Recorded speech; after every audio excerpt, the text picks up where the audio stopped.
8 verdades sobre el mercado de trabajo que no te habían dicho y que creo que te pueden venir muy bien.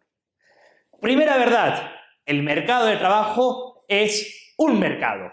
¡Oh, qué obviedad más grande acabas de decir, profesor Espinosa! Sí, pero parece que muchos lo olvidan. Cuando hay gente que dice, oh, ¿por qué Messi gana tanto más que un profesor de escuela si los profesores de escuela? Porque el mercado de trabajo es un mercado y aplicando las leyes de la oferta y la demanda se puede entender perfectamente. Así que cada vez que opines o hables sobre el mercado de trabajo, entiende que es un mercado. Y cada vez que tú quieras ganar más dinero, entiende que es un mercado. Y solo entendiendo las lógicas del mercado podrás lograr o ganar más dinero o entender por los distintos salarios que hay en las distintas profesiones.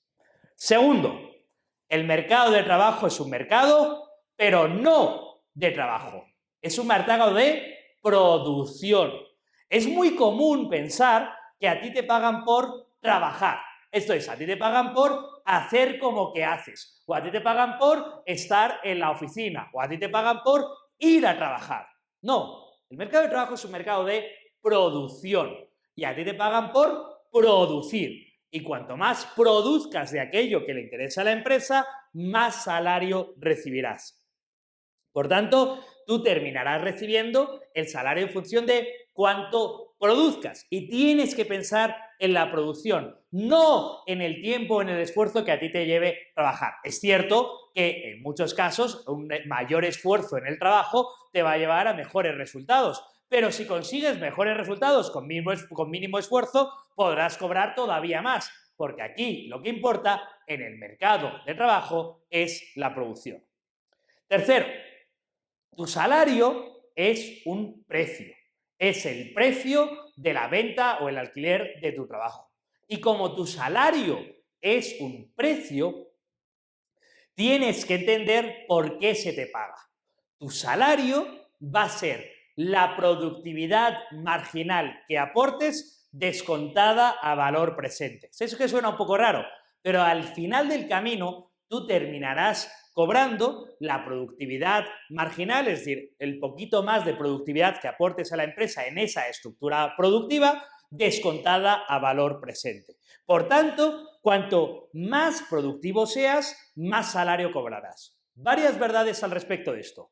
Primera, esta frase que queda muy sencilla, productividad marginal descontada a valor presente, parece que es un cálculo, pero en realidad es muy difícil de calcular. Por tanto, hay veces que en algunas empresas se cobra más, se cobra menos. Por tanto, en el corto plazo hay muchas distorsiones de mercado. Hay mucha gente que cobra mucho y aporta poco a la empresa y gente que cobra poco y aporta mucho. Y sí es verdad que eso puede ocurrir en el corto plazo. Sin embargo, en el medio y en el largo plazo, a lo largo de la carrera laboral y a lo largo del tiempo, esas cosas se suelen ir equilibrando y terminan rompiéndose estas distorsiones. Además, hay que entender que tu salario es tu productividad. Por tanto, si estás en una estructura muy productiva, con menos esfuerzo, produces más. Si estás en una estructura muy poco productiva, te puedes esforzar mucho, pero producir menos. Y eso aplica a países y a empresas. Si trabajas en una empresa muy productiva, como suelen ser las grandes empresas, es más probable que recibas más con lo mismo. Si trabajas si estás en un país muy poco productivo, por mucho que te esfuerces, es probable que recibas mucho menos. Por eso, las señoras de la limpieza cobran mucho más en países como Estados Unidos de lo que cobran en países como de América Latina, porque la estructura del país en general es mucho más productivo. Cuarto, tú eres un elemento más en tu profesión. Claro que a lo que voy a decir hay excepciones, pero lo más probable es que tú no seas una excepción. Así que tienes que entender cuánto se cobra en tu profesión. Esto es, tú tienes que saber que si decides estudiar literatura, tu salario será probablemente el de la media de los egresados de literatura de tu universidad. Porque más o menos te vas a incorporar al mismo mercado laboral que los demás y puedes tener un poco de características especiales, pero va a estar. Y no va a haber nada muy sorprendente. Es decir, si decides estudiar literatura, lo más probable es que termines trabajando de profesor de literatura. Un profesor precioso, pero el salario es el que es. Y tú no vas a cobrar el triple de la media de los profesores de literatura de tu país o de tu ciudad. Tú probablemente vas a cobrar más o menos lo mismo que cobrar el resto de profesores de literatura o de graduados en literatura.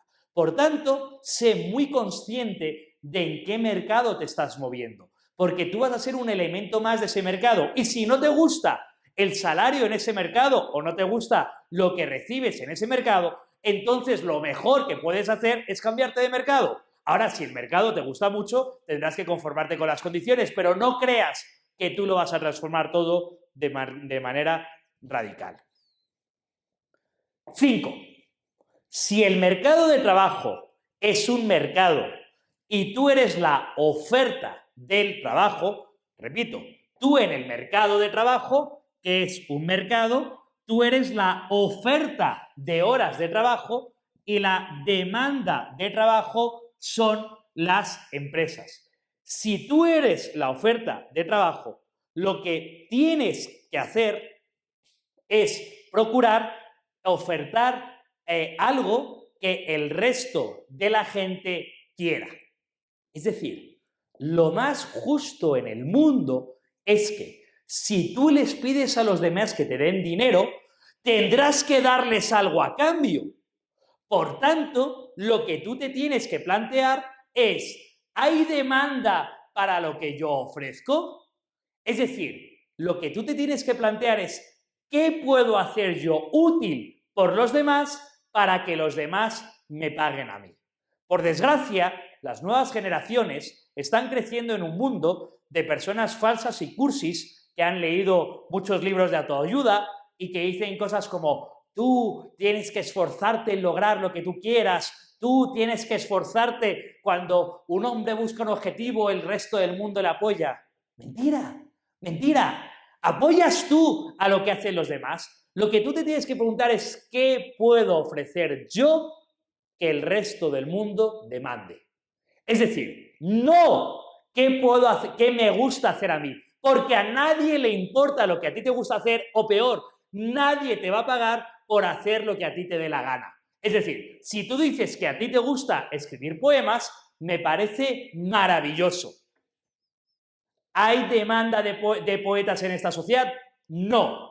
Por tanto, tú haces lo que te da la gana, pero no exijas que el resto de la sociedad te pague por ello, porque el resto de la sociedad no te lo ha demandado. Si tú dices, yo lo que quiero dedicarme a hacer es ser médico gastroenterólogo, ¿hay demanda de médicos gastroenterólogos en nuestra sociedad? Sí. ¿Hay gente que esté deseando que le curen el estómago? Sí. Por tanto, vas a poder recibir porque vas a ofertar algo que el resto de la sociedad demanda. Por tanto, no tienes que plantearte qué me gustaría hacer a mí o qué me gustaría estudiar a mí.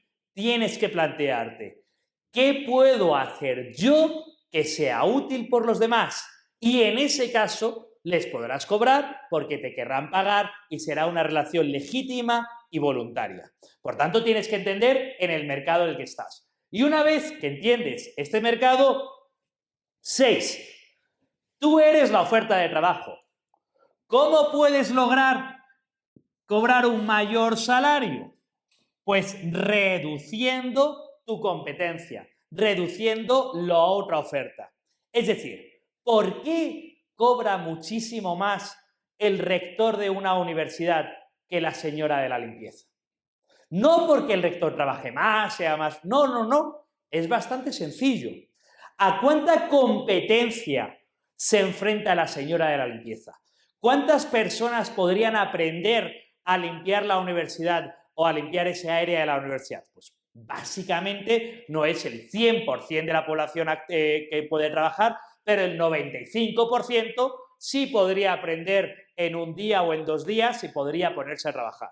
Ahora, luego, como la señora de la limpieza se enfrenta a muchísima competencia, evidentemente su salario es muy bajo.